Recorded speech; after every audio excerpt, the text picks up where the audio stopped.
अस्सलाम वालेकुम स्टूडेंट्स, इन board academy में आपको खुश आमदीद कहता हूँ। स्टूडेंट केमिस्ट्री फर्स्ट ईयर का चैप्टर 2 हम लोग पिछली वीडियोज़ में भी डिस्कस कर चुके हैं और आज फिर हम उसका टॉपिक लेकर आए हैं। चैप्टर नंबर 2 है हमारा 3 states of matter, liquid, solids and gas. और आज का हमारा टॉपिक है सरफेस टेंशन। जैसा कि हमने इससे पिछली वीडियो में विस्कोसिटी को डिस्कस किया था, तो आज हम सरफेस टेंशन को डिफ़ाइन भी करेंगे, एक्सप्लेनेशन में इसे एक्सप्लेन करेंगे, इसकी यूनिट की बात करेंगे, इसके फैक्टर्स की बात करेंगे, वो तमाम फैक्टर्स जो सरफेस टेंशन पर असरअंदाज होते हैं। लेट्स सी जी, सबसे पहले definition. It is defined as, इसको हम डिफाइन कर सकते हैं, the force dynes acting upon a line of 1 centimetre length. अगर हमारे पास 1 सेंटीमीटर की लेंथ हो और उसके ऊपर जो फोर्स अप्लाई करे वो भी डाइंस में, डाइंस जो है वो फोर्स की एक यूनिट है, ऑन द सरफेस, किसी भी सरफेस पर, ऑफ द लिक्विड, किसी भी लिक्विड के, it is denoted by Greek letter gamma. यानी कि एक ऐसी फोर्स जो 1 सेंटीमीटर लेंथ की लाइन के ऊपर अप्लाई करे डाइंस में, किसी भी लिक्विड की सरफेस के ऊपर, सरफेस कहते हैं सतह को, वो फोर्स जब अप्लाई करेगी तो हम उसको सरफेस टेंशन कहेंगे। ठीक है। और सरफेस टेंशन जो है वो सतही तनाव भी कहा जा सकता है इसको।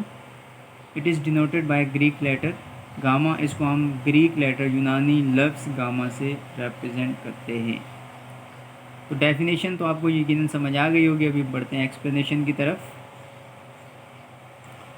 इन order to the understand surface tension, surface tension को समझने के लिए, consider a liquid in a beaker. हमारे पास सपोज एक लिक्विड है एक बीकर में। ठीक है। The molecules well inside the liquid are surrounded by like molecules. अब उसमें एक ही जैसे मॉलिक्यूल्स से वो भरा हुआ है, यानी मॉलिक्यूल्स ने उस बीकर को घेरा हुआ है। And therefore are attracted equally from all directions. अब वो चारों डायरेक्शन से या हर डायरेक्शन से वो एक जैसी फोर्स के साथ एक दूसरे को अट्रैक्ट कर रहे हैं, as compare to the molecule lying on the surface of the liquid. जैसा कि उस लिक्विड की सरफेस के ऊपर के जो मॉलिक्यूल्स हैं वो एक दूसरे को अट्रैक्ट करते हैं। यानी कि आप इन शॉर्ट ये कह सकते हैं कि अगर हमारे पास एक बीकर हो और उस बीकर के अंदर उसकी जो सरफेस है, जो लिक्विड उसके अंदर मौजूद है, उस लिक्विड की सरफेस के ऊपर जो मॉलिक्यूल्स हैं वो एक दूसरे को इस तरह से अट्रैक्ट करते हैं, और वो बीकर जिस तरह से उन मॉलिक्यूल्स से भरा हुआ है और मॉलिक्यूल उसके अंदर फैले हुए हैं चारों डायरेक्शन में, तो वो सब एक दूसरे को एक जैसी फोर्स के साथ अट्रैक्ट करते हैं।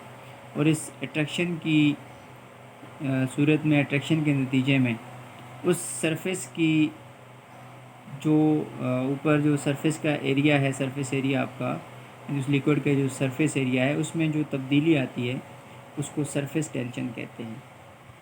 ठीक है। तो उसके बाद है जी, as the result of this inward pull, इस अंदर की साइड के पुल की यानी खिंचाव के नतीजे में, the surface of the liquid behaves as a membrane.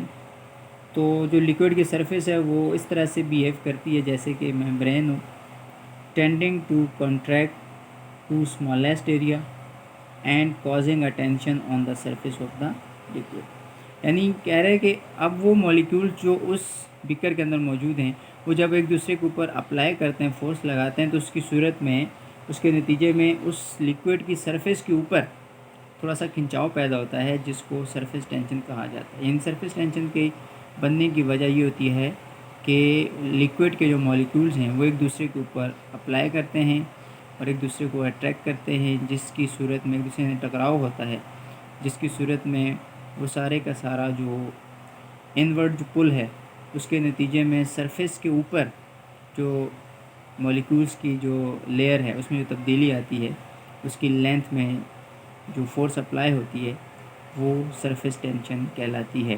तो ये थी एक्सप्लेनेशन जी। तो आगे बढ़ते हैं यूनिट की तरफ।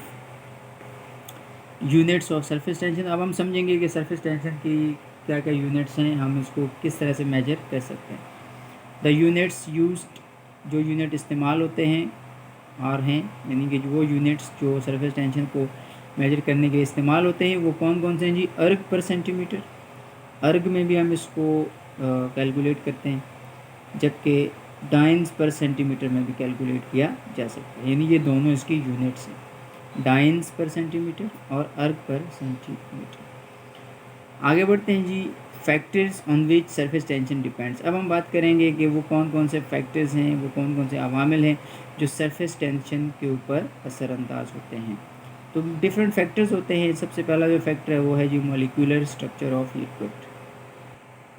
मॉलिक्यूलर स्ट्रक्चर ऑफ लिक्विड में हम यूँ समझेंगे जी, the liquid in which hydrogen bond take place will have more surface tension than other liquid. वो तमाम लिक्विड्स जिनमें हाइड्रोजन बॉन्ड बनता हो, हाइड्रोजन बॉन्ड की फॉर्मेशन होती हो, उनकी सरफेस टेंशन ज़्यादा होती है as compare to other liquid. यानी वो लिक्विड जिनमें हाइड्रोजन बॉन्ड ना हो उनकी सरफेस टेंशन कम होती है, और जिनमें हाइड्रोजन बॉन्ड हो उनकी ज़्यादा होती है। जैसे वाटर है, उसकी सरफेस टेंशन ज़्यादा होगी, क्यों, उसके अंदर हाइड्रोजन बॉन्ड भी है। ठीक है, तो यानी कि हाइड्रोजन बॉन्ड जो है वो जहाँ भी होगा, वो मॉलिक्यूल जिनमें हाइड्रोजन बॉन्ड बनता होगा वो सारे के सारे सरफेस टेंशन उनकी बहुत ज़्यादा होगी, जबकि वो लिक्विड जिनमें कोवेलेंट बॉन्ड बनता हो या कोऑर्डिनेट कोवेलेंट बॉन्ड बनता हो, ठीक है, उनकी सरफेस टेंशन कम होगी। दूसरा जो फैक्टर वो टेम्परेचर है जी। अब हम समझते हैं कि टेम्परेचर किस तरह से असरअंदाज होता है। Surface tension is inversely proportional to the temperature. Surface tension जो है वो टेम्परेचर के इन्वर्सली प्रोपोर्शनल होती है, यानी बिलअक्स तनासुब। यानी कि बिलअक्स तनासुब का मतलब है अगर एक फिज़िकल क्वांटिटी को कम किया जाए तो दूसरी बढ़ जाए, और एक को बढ़ा दिया जाए तो दूसरी कम हो जाए। तो इसी तरह से जो सरफेस टेंशन है वो टेम्परेचर के इन्वर्सली प्रोपोर्शनल है, यानी अगर टेम्परेचर बढ़ाएंगे तो सरफेस टेंशन कम हो जाएगी, और टेम्परेचर कम करेंगे तो सरफेस टेंशन बढ़ जाएगी। जैसे कि आप देख सकते हैं हमने आई जैसा कि S T for surface tension inversely proportional to 1/T, इन टेम्परेचर के इन्वर्सली प्रोपोर्शनल है। ठीक है जी। थर्ड एंड लास्ट फैक्टर जी, नेचर ऑफ लिक्विड। लिक्विड की नेचर भी जो है वो सरफेस टेंशन पर असरअंदाज होती है जी। Liquids having stronger intermolecular forces having high surface tension and vice versa. यानी वो तमाम लिक्विड्स जिनकी इंटरमोलिकुलर फोर्सेस यानी इंटरमोलिकुलर अट्रैक्शन जितनी ज़्यादा होगी, सरफेस टेंशन उतनी ज़्यादा होगी, और जिन लिक्विड्स की इंटरमोलिकुलर फोर्स जितनी कम होगी उनकी सरफेस टेंशन उतनी ही कम होगी। ठीक है जी। तो बेस्ट ऑफ लक स्टूडेंट। तो ये थी आज की वीडियो। उम्मीद करता हूँ कि आपको समझ आई होगी। वीडियो पे आपके कमेंट और फीडबैक का इंतज़ार रहेगा। मिलते हैं इंशाल्लाह आपसे नेक्स्ट वीडियो में। तब तक के लिए अल्लाह हाफिज़।